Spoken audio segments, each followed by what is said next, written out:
बिस्मिल्लाहिर्रहमानिर्रहीम। मैं नसीम सादिक।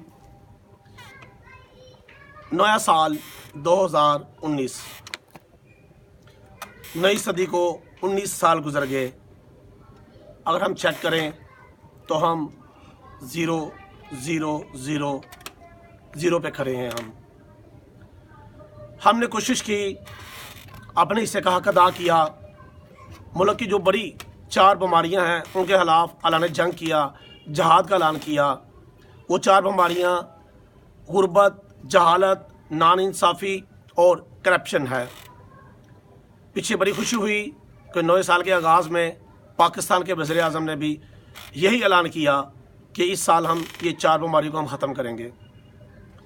मैं चाहे वो कोई शख्स हो, वो वज़ीर आज़म हो, वो ब्यूरोक्रेट्स हो या कोई आम शहरी हो, मगर जब वो अच्छे काम करता है यकीनी बात है हम उन्हें अप्रिशिएट करना चाहिए।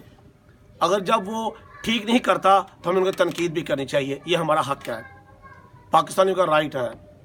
मगर हम एक अहम जिस रास्ते पे जा रहे हैं, हमें यह देखना है कि पहली ज़ात वो हमारी खुद है कि हमने खुद को ठीक करना है। अपनी ज़ात से हम जहालत कैसे ख़त्म कर सकते हैं, हम गुर्बत को कैसे ख़त्म कर सकते हैं, हम कौन सी ऐसी नाइंसाफ़ियाँ लोगों के साथ करते हैं जो हमारे साथ होती हैं, हम करप्शन कहाँ देते हैं, कहाँ लेते हैं।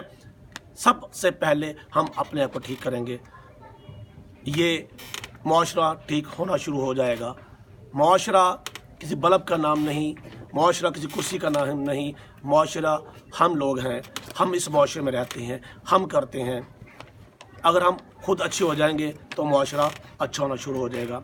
हम इस वक्त हुकूमत पाकिस्तान के इस मिशन में उनके साथ हैं, वज़ीर आज़म के साथ हैं। अगर ये वो वाकई 4 चीज़ें ख़त्म करना चाहते हैं तो हम इंशाअल्लाह शाना बशाना इमरान खान वज़ीर आज़म पाकिस्तान के साथ हैं। इंशाअल्लाह ताला। पाकिस्तान जिंदाबाद।